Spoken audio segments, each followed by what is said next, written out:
A lot of folks are talking about five-star linebacker Xavier Griffin. Let's talk about what they have to say. Stick around. This is Way Offsides. 3, 2, let's go.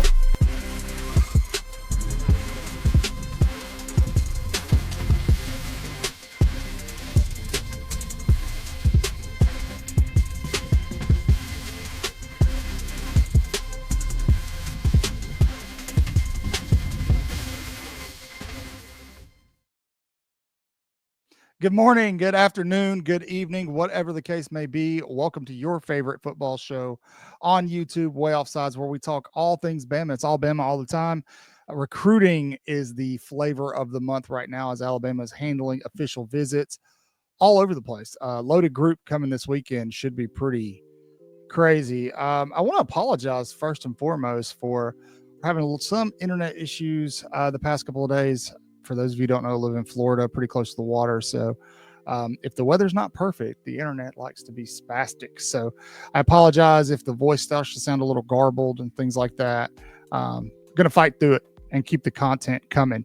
But a lot of you are really interested in this guy, and this is five-star linebacker Xavier Griffin out of Gainesville, Georgia. We had Xavier and his mom, Jay Clay, on the show last week before he took a visit to Texas. He is currently on a visit at FSU. The poor guy has got to be exhausted, but there's been a lot of talk about him today over in the Twitter sphere and all over the place. I just thought we would kind of fill you in on what's being said. Xavier, when he decommitted from USC, it was almost immediate that predictions were put in for him to land at Alabama. They have some strong family ties there in Tuscaloosa through his mother. And so everybody jumped on that train pretty quickly. Well, then he went on a visit to Ohio State. Coming off of that visit, Chad Simmons, who also works for On3, was vocal that he didn't feel like Alabama was in the race at all, that it was a fight between Ohio State and Texas. Steve Wiltfong, who put in the prediction for Griffin to land with Alabama, then came out and kind of addressed that in a standoffish way. Obviously, he didn't want to call his colleague out directly, but he pretty much said, hey, look, and what we're hearing, what we're seeing, Alabama still in the driver's seat. Then Griffin takes a visit to Alabama. That visit was highly publicized on the Bama networks and all over the place. Everybody was talking about it. Looked like it was a great visit. Shortly after that, we had Griffin and his mother on our show, and they discussed that visit and what stood out to them. You can watch it on our channel. That interview is up live now. But then he went to Texas. Initially, coming out of the Texas visit, our friends over at Bama Online and Andrew Bone specifically, who doesn't work for, but he's affiliated with On3, came out and pretty much said that he felt like the people at Texas did not feel necessarily great about Griffin's experience there. So everybody sitting kind of confident. Okay, this might be Bama. This might be where he ends up. The predictions are already in. He had a great visit. He's told Cotton and Jeff that he had a great visit. And so then today, Chad Simmons releases an article that pretty much what Andrew Bone said. He didn't say this about Andrew Bone, but it pretty much refutes everything that Andrew Bone said about the Texas visit, and that he felt like this was going to be an NIL priority recruitment, and that Texas very much was in the midst of it, and that it's still between Texas and Ohio State. And it was a little off-putting because, everything that you're hearing by other people in that same organization is pointing at Alabama. Personally, just talking to Xavier and his mom, obviously we got the feeling that it was going to be Alabama, but that's also, there's bias there because guess what? We're an Alabama focused show. So it's a little weird. But shortly after that today, Andrew Bone came out and pretty much refuted what Chad Simmons was saying and saying, hey, look, everything we've heard out of the Texas camp is that it wasn't that great of a visit and the interest may not be there. That's not to say that he's not going to pick Texas. This is per Bone, but the interest, what we're hearing is it's just not there. So that makes me feel like it's potentially just a race between Ohio State and Alabama.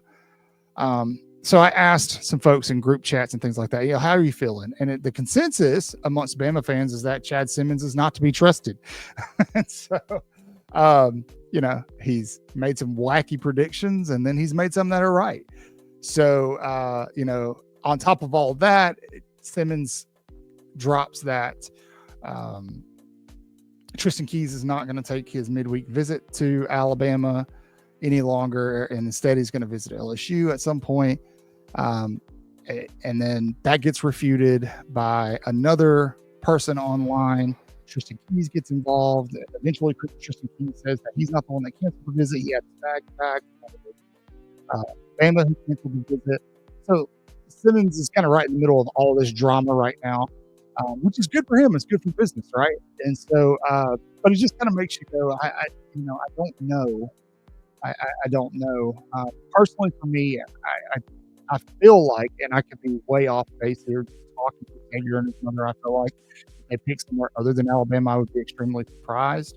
But we tell you guys all the time, recruiting is extremely fluid. And if Simmons is right, and it is an NIL game, we saw with Brandon Arrington yesterday, Bama's not going to play. They're only going to play the NIL game to a certain extent. They're not going to overpay for somebody. And so if you've got Texas in the mix there, Ohio State in the mix there, they may be willing to put up a dollar amount that Alabama's not going to touch. If that's the qualifier, I didn't get that impression from the family. They're amazing, amazing people. Jay Clay is extremely impressive in her involvement in her son's recruitment and guarding him and protecting him. And I think ultimately that they'll end up wherever the Lord leads them. I think they made that pretty clear in their interview with us. So I don't know. It's just, it's a little weird situation. You've got guys from the same agency saying different things. Chad Simmons, who obviously, like I said, is not trusted among Alabama fans. Everybody's kind of just discrediting what he's saying. So I don't know what to tell you. I don't know what to tell you. Per On3, it looks like Griffin is still headed towards Bama. Let's see. The confidence there is still pretty high. And so the Fongbaum still sits. Like we said, he is visiting FSU. If he's not at FSU right now, he's going this weekend. I can't remember. I saw one thing saying that he was visiting earlier in the week, and then I saw one saying that he was visiting at this weekend. He may be visiting this weekend, but God bless him. That kid's been all over the place. And so, and this could just be a simple case of On3 trying to generate some buzz to promote clicks and things like that. Looking online, let's go over and look at 247. There's nothing super noticeable in terms of predictions. But I mean, obviously this is a big time coveted recruit. This is the top linebacker in the 2026 class. So a lot of folks are vying for position with him. So I would say this, if it's an NIL battle, I don't expect Alabama to win it. I expect Alabama to play the NIL game with Xavier Griffin, but not to the point some other folks would. And so honestly, I think we sit around and wait until June 29th and he makes his commitment. I think as of right now, today, it will still be Alabama when it's all said and done. But who knows, honestly, it's ultimately up to him, his family, to decide what's best for him. I do want to encourage Alabama fans that if it's not Bama, to support him as much as possible. His family, like I said, they do have very, very strong ties to Tuscaloosa. His mom's a huge Alabama fan. She was dropping some knowledge during that interview with us, setting Alabama fans straight. So, I don't know how fluid this one is. It's tough. Like I said, I trust Andrew Bone almost with full confidence. So if he says that what he was hearing is that Texas wasn't necessarily feeling the vibes there and that it's going to come down between Bama and Ohio State, I trust that. So what say you, folks? What say you? And we'll be following this one all the way up till commitment day. I believe, again, that is going to be June 29th. So if you don't want to miss anything, make sure you're subbed, hit the notification bell. We'll bring it all to you. Posting shorts. Alabama flipped quarterback today. We've got a video up on the channel breaking that down and what to expect from that commitment from Jet the Mala. big time Bama gets their quarterback, right? So, yeah, man, just stick around. Don't miss a thing. Donations and super chats now are geared towards getting Bill out of jail. For those of you who don't watch our lives, while Bill is in jail and he can't come out until we hit an unspecified amount of super chats and donations. Also, this week we have a pre-recorded interview that will be going live with four-star linebacker Nick Abrams. As well, our Thursday night show is going to be pretty impressive. We're going to have Clint Lamb on. We're going to talk about all sorts of things. We're going to talk about this flip of quarterback. We're going to talk about the offense, what he expects out of Alabama really realistically in 2025. So if you guys don't know Clint, go follow him. He is there's nobody better to listen to talk football than Clint Lamb. I'm telling you, the guy, what knowledge well beyond his years. So we're really excited to have him on this week. So thank you guys for sticking around with me. We absolutely love you. You guys are the best. Always. I'm going to say it at the end of every video because it's true. As always, say your prayers, read your Bibles, wash your hands, horns down, beat Auburn and LSU and Tennessee too. Roll Tide.